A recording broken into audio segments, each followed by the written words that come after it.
Hello, I'm Dietrich, Superintendent of the North Penn School District, and it's my pleasure to welcome you to this installment of School Economics 101. As Superintendent of the School District, it's very important to me that our entire school community knows and understands the entire budget process, the components of the budget, and the status of each of those components. And with me today I have Bob Schoch, our Director of Business Administration, and we'll be focusing on revenue as it stands in the budget presently and as we might project into the future budget. So Bob? Thank you, Kurt. I'll start with the budget timeline. In the fall of each school year, the staff of the school district begins to forecast the financial future based on assumptions on both the revenue and expenditure side. In addition, the requests to continue and possibly expand programs are brought forward, and all of this is analyzed and debated extensively among the administration and the staff. This year, given the severity of the economic situation and the Act 1 index that limits our ability to raise tax increases beyond 1.4%, we are also asking all employees to be heavily involved in developing options to balance the budget. So that has all been occurring in recent months. In the next month and by the end of January, we must have a draft preliminary budget ready for public inspection and adoption by the school board. At that time, the school board will also consider whether or not they will approve for later adoption any exceptions to the Act 1 process. And that might allow the tax increase to be beyond the 1.4% for extraordinary reasons, including rates of increase in the retirement system or special ed increases or other known factors. All of these are part of the Act 1 law from 2006. After January, throughout the spring, February through April, much additional refinement is done to the budget at the direction of the school board and specifically the Finance Committee. And budget balancing options that have been developed and estimated and reviewed extensively will be selected at that time based on extensive involvement from the administrative staff in the school board and the community. In May, according to state law, we're required to adopt the preliminary budget, allow the public to review it again, and then in June, the final budget is adopted along with the tax rates that go into effect in July 1, the start of the fiscal year. So the budget timeline is really an ongoing process throughout the entire year, starting with financial forecasts looking several years into the future and understanding all of those assumptions. Revenues continue to be affected by the recession. The property tax has not seen the type of growth that had been seen in the prior decades due to construction of residential and commercial properties.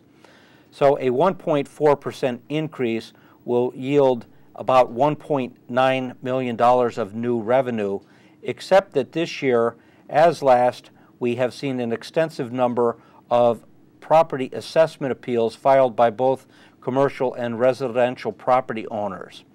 And we're tracking at this point over 100 of these appeals and deciding whether to appeal the decision of the County Board of Assessment to the court system, which will require us to analyze and appraise the value of those properties and possibly result in settlement agreements with the property owners.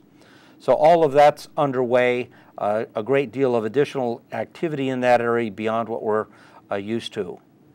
The earned income tax, which is based on the incomes of our residents, has seen no increase for several years.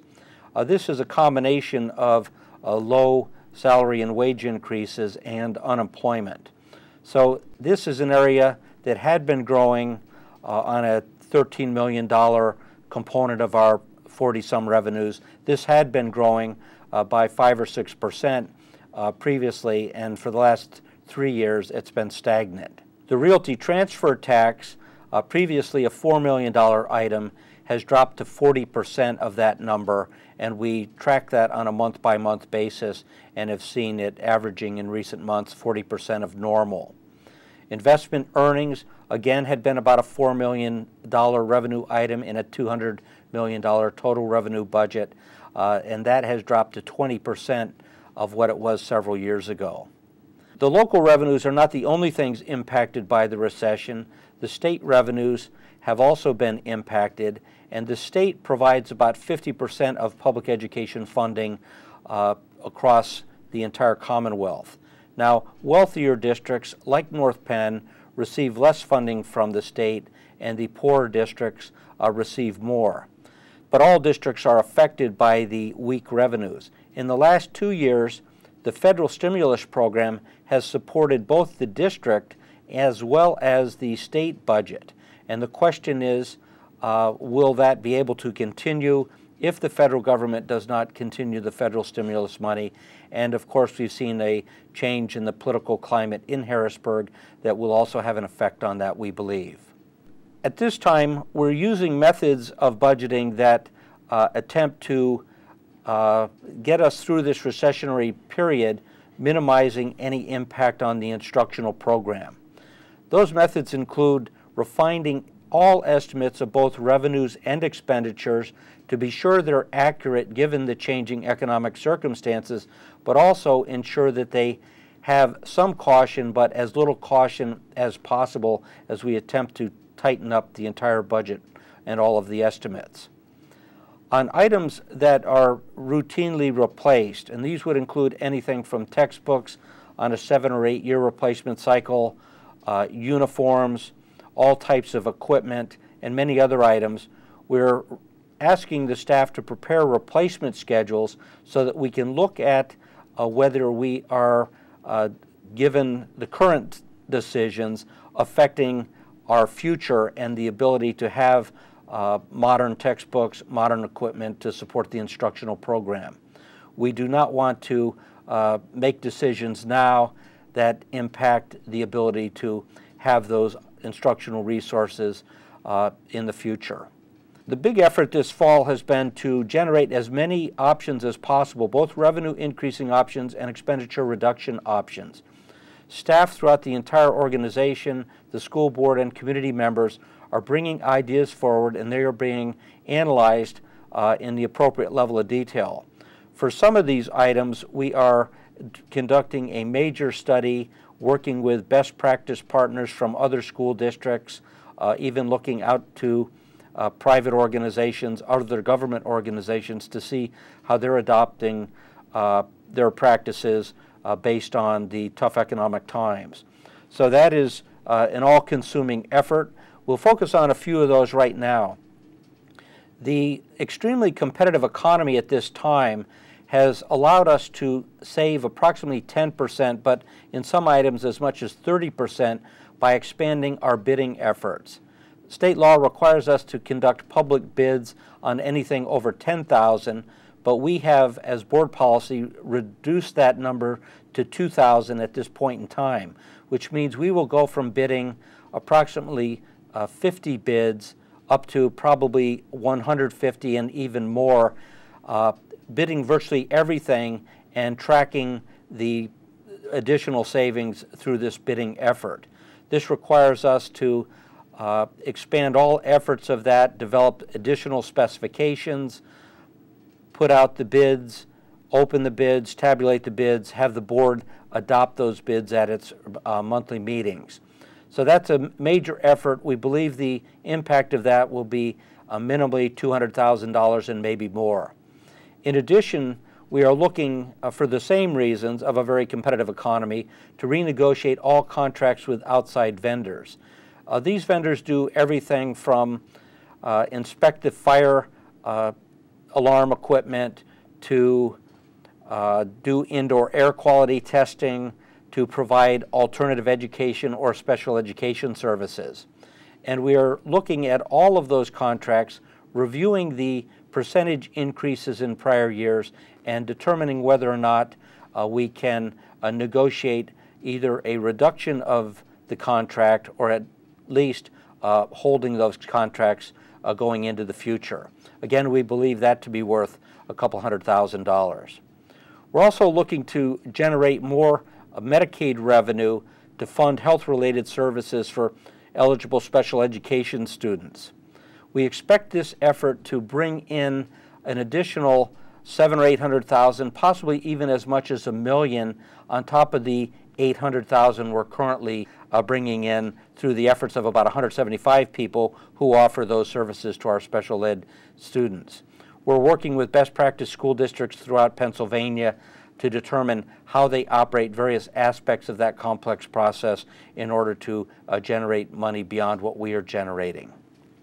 That slide indicates that the federal money from the stimulus program has supplemented both the state money and the special ed money through the IDEA funding. Individuals with Disabilities Education Act of the 1970s provides some money. But that has been supplemented with the federal stimulus money, and with that money we have seen a great increase in the last 2 years, but we've been warned to spend that money on items that are one-time expenditures and not ongoing expenditures, because those ongoing expenditures would be in jeopardy when that money goes away. So the slide you're looking at shows that we are attempting to avoid a drop-off in that money with the use of additional money from the Access program, the Access Medicaid program for these health-related services for special education. If we can achieve those revenue increases, we'll be able to continue to fund that program without an adverse impact. We have recently implemented an energy management program. We have compared ourselves with other school districts and find that there is room for improvement in that area despite great effort that has gone on in recent years. We're operating about $1 million less than we would have if no efforts had been made, but there's still a significant amount of opportunity. So we have worked with a leading district in this area. We're sharing an employee at this point who's helping us implement the same efforts that they have used to achieve their success. And that program has begun in recent weeks. It's been widely communicated to all staff. Efforts are underway in all buildings and all aspects of the energy utilization throughout the school districts. In addition, we have challenged the employees to come up with ideas that will be showcased in late April or early May as the employees share their ideas in a community expo, and we expect about 50 employees to bring ideas forward, averaging about $10,000. These are ideas that are streamlining and fine-tuning the existing operations and implementing various types of innovative practices to both raise revenues and reduce expenditures. So the employees will showcase that in the spring, right before the adoption of the preliminary budget in May, and we will invite the community to see those efforts and possibly even bring ideas forward from the community at that time. We have set up an employee suggestion program, and that suggestion program is also open to any community members. That program involves simply contacting Dr. Dietrich or myself, bringing your idea forward through a telephone communication or email, and then we will take those ideas and estimate the financial potential and the implementation challenges, and then put them into the large group of options that we will consider sometime in March and April. So those ideas can be brought forward at any time. The contact information will be shown in a minute at the end of the presentation. In January, on January 26th, there will also be a community forum that will present where we are at the budget at that time, when the school board is just about to adopt the draft preliminary budget and announce its intent regarding the exceptions to the Act 1 tax rate limitation. And that will be in the high school and available to all community members to both hear about the budget and raise any questions or comments at that time. At this point, I'll turn it back to Dr. Dietrich. Kurt? Thank you, Bob, for that overview. Clearly, all school districts, North Penn School District being one of those districts in Pennsylvania, all districts in our country are facing a major challenge in dealing with this struggling economy. As Bob showed in the overview, we are attacking this issue on both the revenue side and the expenditure side Just to summarize, on the revenue side, we do have a property tax in Pennsylvania, and in that property tax there is the ability of those who are being taxed to appeal their assessments, and we have individual properties that are appealing their assessments, and we're feeling the impact of those appeals due to their struggles with the economy and the revenues that they're bringing in, particularly in the case of commercial properties in our district. We also know that when you look at that revenue source of earned income, we do have many individuals who are continuing to get an increase in their salaries and wages. However, that is being offset by those who are getting no income right now because of the unemployment situation. We're also then looking at the state situation, and the state does have a $4 billion budget gap that they're trying to close, and we're not certain yet what the impact will be to the local school districts on the state budget, but we are preparing for a real struggling state economy, budget, and revenues from them. Uncertain at this point in time, but we're doing the best we can to plan for whatever it is that the state finally concludes is possible through the state revenue. So on the revenue side of it, we have our challenges. We are attacking it also, trying to increase revenue from sources such as the Medicaid Access Program for related services for special education students, and we appreciate the efforts of all of the school employees who are involved in increasing revenue in that area. We will, as Bob mentioned, have an opportunity to have public input at a budget meeting that we're having on January 26th here at 7 o'clock in the North Penn High School. We do invite all of those from the community to come and give their input. The schools are organized because we have determined as a state that we should divide the state into various school districts, and those school districts, then North Penn being one of the 500 in the district, in the state, need to work together to be able to provide a thorough and efficient education for the residents of the community. And that means that everyone who's involved in that process needs to have their opportunity, needs to take advantage of that opportunity to have input on the budget in terms of dealing with this situation. So I welcome you to attend that on January 26th, 7 o'clock p.m. here at North Penn High School. Also, please send any kind of comments you have to budgetinput@npenn.org, and we'll take those inputs very seriously. So thank you very much for watching, and look forward to another installment of School Economics 101. Thank you.